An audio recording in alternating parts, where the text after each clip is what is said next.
है जो प्रबल होता है। बेतलहम का बच्चा अनंत काल के राजा के रूप में वापस आने के लिए कलवारी का मेमना बन जाता है। इस खुशी को 3 पेड़ों की कहानी पर आधारित एक नाटक के माध्यम से साझा करना चाहता है। यह नाटक हमें याद दिलाता है कि ईश्वर के पास हम में से प्रत्येक के लिए एक सुंदर योजना है। जैसे जैसे हम दुनिया की आवाज कम करते हैं, वैसे वैसे हम उसकी आवाज को और अधिक स्पष्ट रूप से सुन सकते हैं और अपने जीवन में उसकी इच्छा को जान सकते हैं। उनके रास्ते हमारे रास्ते नहीं है, लेकिन उनके रास्ते हमेशा सर्वश्रेष्ठ होते हैं। आइए देखें कि ये बच्चे हमें और क्या क्या दे सकते हैं।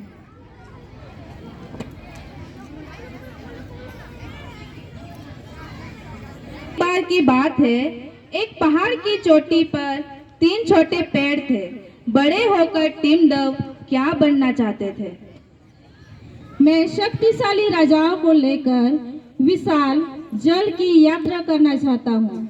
मैं दुनिया का सबसे मजबूत जहाज बनूंगा। मैं सोने से मढ़ा जाना चाहता हूँ और कीमती पत्थरों से भर जाना चाहता हूँ। मैं दुनिया का सबसे खूबसूरत खजाना बनना चाहता हूँ।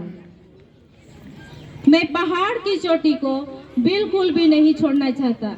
मैं इतना ऊंचा हो जाना चाहता हूँ कि जब लोग मुझे देखने के लिए रुके तो वे अपनी आंखें स्वर्ग की ओर उठाए और भगवान के बारे में सोचे। मैं दुनिया का सबसे ऊंचा पेड़ बन जाऊं।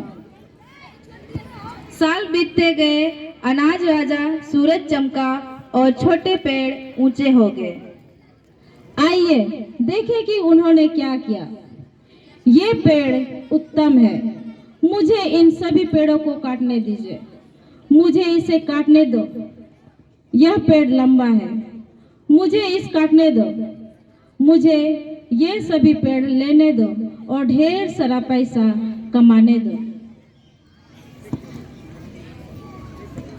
इन तीनों पेड़ों में से पहला पेड़ तब खुश हुआ जब लकड़हारे ने इसे एक बड़े की दुकान से खरीदा, लेकिन आदमी ने इसे घास से भरे जानवरों के चारे के डिब्बे में बदल दिया।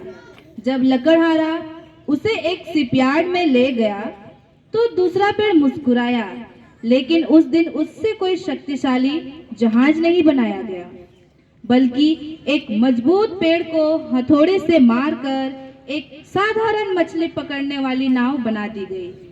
तीसरा पेड़ तब भ्रमित हुआ जब लकड़हारे ने उसे मजबूत बीमों में बांध दिया और उसे लकड़ी के यार्ड में छोड़ दिया। बीतते गए और पेड़ अपने सपनों के बारे में भूल गए। फिर एक दिन एक आदमी और एक औरत खलिहान में आए। अब 6 महीने में स्वर्गदूत गैब्रियल को ईश्वर ने गलील के शहर नाजरेत में एक कुंवारी लड़की के पास भेजा, जिसका नाम मरियम था। वह दाऊद के घराने के यूसुफ नामक व्यक्ति से जुड़ी थी। हे अत्यंत कृपा पात्र, आनंदित हो, प्रभु तुम्हारे साथ है, तुम स्त्रियों में धन्य हो। यह सुनकर मरियम चिंतित हो गई और सोचने लगी कि यह कैसा अभिवादन है। हे मरियम, भयभीत मत हो, क्योंकि तुमने ईश्वर की कृपा पाई है, और देखो तुम गर्भवती होगी और एक पुत्र को जन्म दोगी और उसका नाम यीशु रखोगी। वह महान होगा और सर्वोच्च का पुत्र कहलाएगा। यह कैसे हो सकता है? मैं तो उस पुरुष को जानती ही नहीं। पवित्र आत्मा तुम पर आएगा और परम प्रधान की शक्ति तुम्हें ढांक लेगी, इसलिए वह पवित्र बालक जो जन्म लेगा परमेश्वर का पुत्र कहलाएगा। देखो, मैं प्रभु की दासी हूँ, जैसा आपने कहा है वैसा ही मेरे साथ हो। और फिर स्वर्गदूत वहां से चला गया। इसके बाद यूसुफ, जो मरियम का पति था और धर्मी व्यक्ति था, यह सोचकर कि मरियम को सार्वजनिक रूप से शर्मिंदा ना करे, उसे गुप्त रूप से छोड़ने का विचार करने लगा। लेकिन जब वह इन बातों के बारे में सोच रहा था, तो प्रभु का एक स्वर्गदूत स्वप्न में उसके पास आया और कहा, दाऊद के पुत्र यूसुफ, डर मत, मरियम को अपनी पत्नी के रूप में ग्रहण कर, क्योंकि जो कुछ उसमें गर्भ हुआ है वह पवित्र आत्मा के द्वारा है। वह एक पुत्र को जन्म देगी और तुम उसका नाम यीशु रखना, क्योंकि वह अपने लोगों को उनके पापों से बचाएगा। तब यूसुफ नींद से जागा और जैसा प्रभु के स्वर्गदूत ने उसे आदेश दिया था वैसा ही किया। उन दिनों ऐसा हुआ कि कैसर अगस्टुस ने एक आदेश जारी किया कि पूरी दुनिया की जनगणना की जाए, हर कोई अपनी अपनी नगर में पंजीकरण कराने जाए। सुनो सुनो सुनो। यूसुफ भी गलील से यहूदिया के दाऊद के नगर, जिसे बैतलहम कहा जाता है, गया ताकि वह अपनी मंगेतर मरियम के साथ पंजीकरण करा सके, जो उस समय गर्भवती थी। जब वे वहां थे, मरियम ने अपने पुत्र को जन्म दिया। उसने उसे कपड़े में लपेटा और चरनी में लिटा दिया, क्योंकि वहां उनके लिए कोई जगह नहीं थी। उस रात उनके लिए कोई जगह नहीं थी। बैतलहम के पास मैदानों में कुछ चरवाहे रात को अपने झुंड की रखवाली कर रहे थे। तभी प्रभु का एक स्वर्गदूत उनके सामने प्रकट हुआ और प्रभु की महिमा चारों ओर उजाला कर दिया। वे बहुत डर गए। डरो मत, देखो मैं तुम्हें बड़े आनंद का सुसमाचार सुनाने आया हूँ, जो सभी लोगों के लिए होगा, क्योंकि आज दाऊद के नगर में तुम्हारे लिए एक उद्धारकर्ता का जन्म हुआ है, जो मसीह प्रभु है। और यह तुम्हारे लिए चिन्ह होगा, तुम एक बच्चे को कपड़े में लिपटा हुआ और चरनी में लेटा हुआ पाओगे।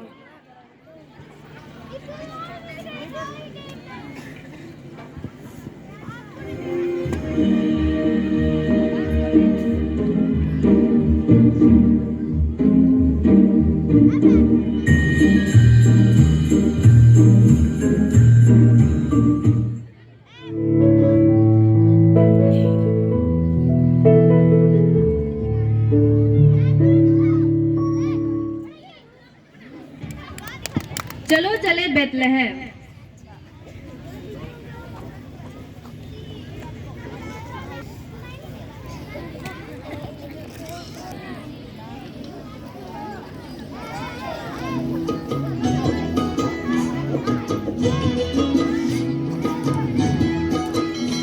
हम चरवाहे नाचे झूम के, चरवाहे नाचे झूम के। आज सभी गा रहे, सुर मिला रहे, आज सभी गा रहे, सुर मिला रहे, मिलके करे वंदना। चरवाहे नाचे झूम के, चरवाहे नाचे झूम के।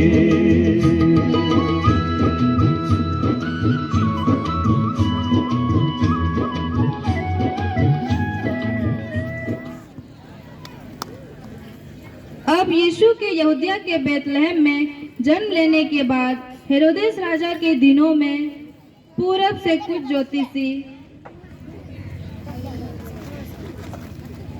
यरूशलेम आए।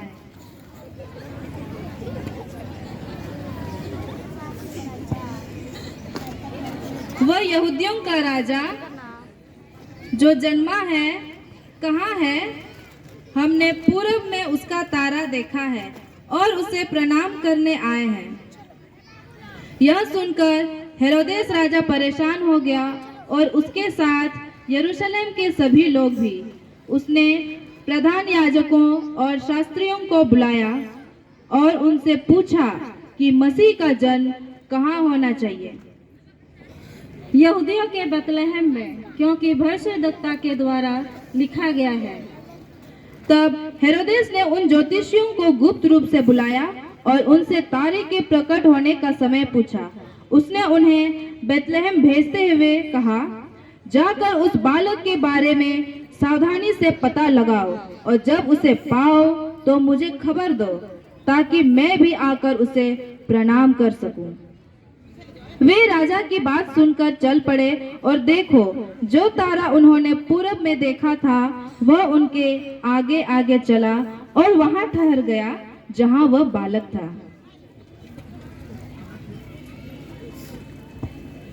तारा उनके आगे आगे चलता रहा और वहां आकर ठहर गया जहां बालक था।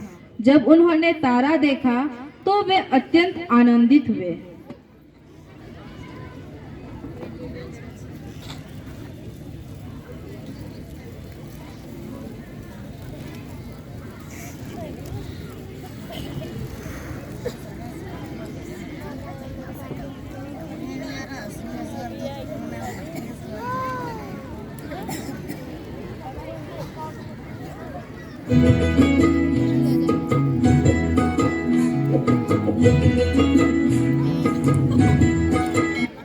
हम चरवाहे चरवाहे नाचे झूम के, चरवाहे नाचे झूम के। आज सभी गा रहे सुर मिला रहे, आज सभी गा रहे सुर मिला रहे, मिलके करे वंदना। चरवाहे नाचे झूम के, चरवाहे नाचे झूम के।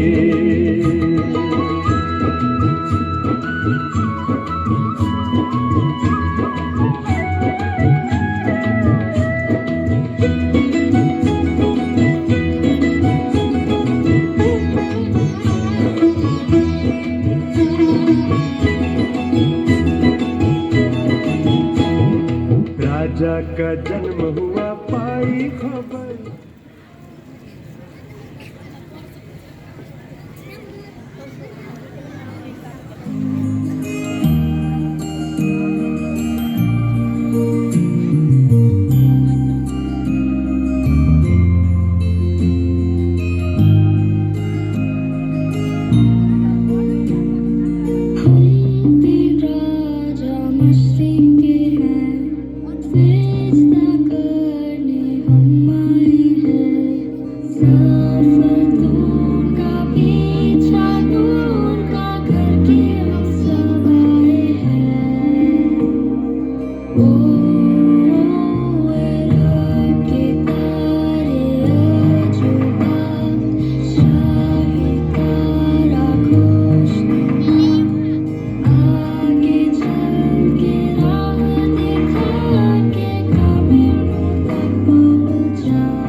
घर में प्रवेश कर बालक को उसकी मां मरियम के साथ देखा और उन्होंने झुककर उसे प्रणाम किया। फिर उन्होंने अपने खजाने खोले और उसे उपहार दिए, सोना, लोबान और गंधरस। महिलाओं ने जन्म दिया और नवजात शिशु को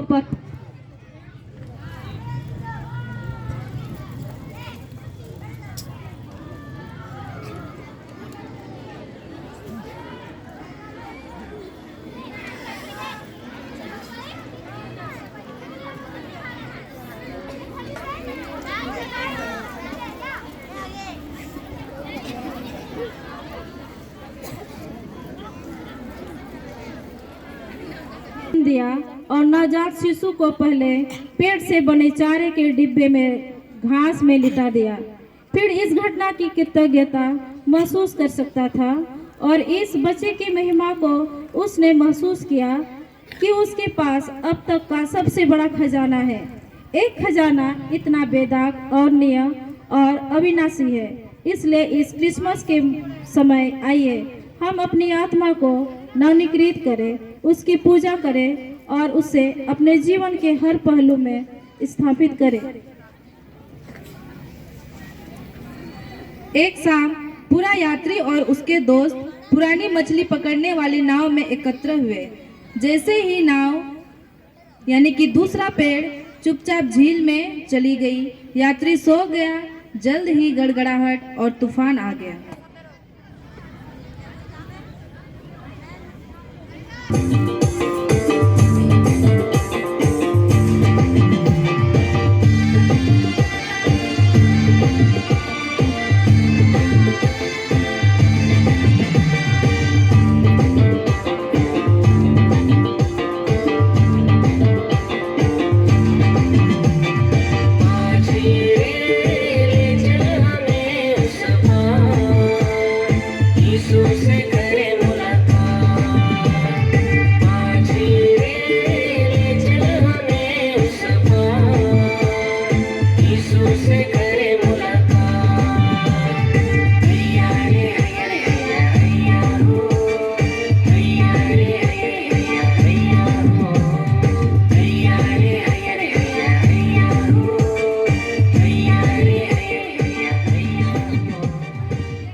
यीशु उठो, बहुत बड़ा तूफान है।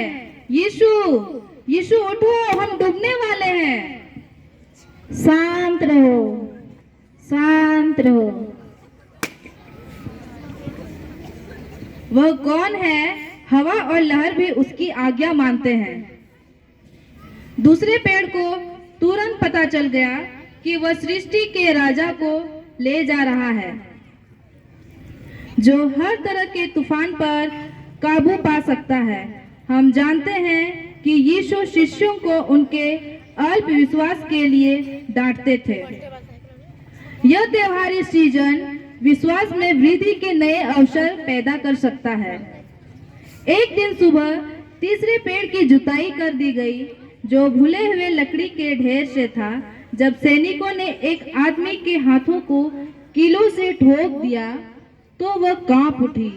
उसे कठोर और क्रूर महसूस हुआ।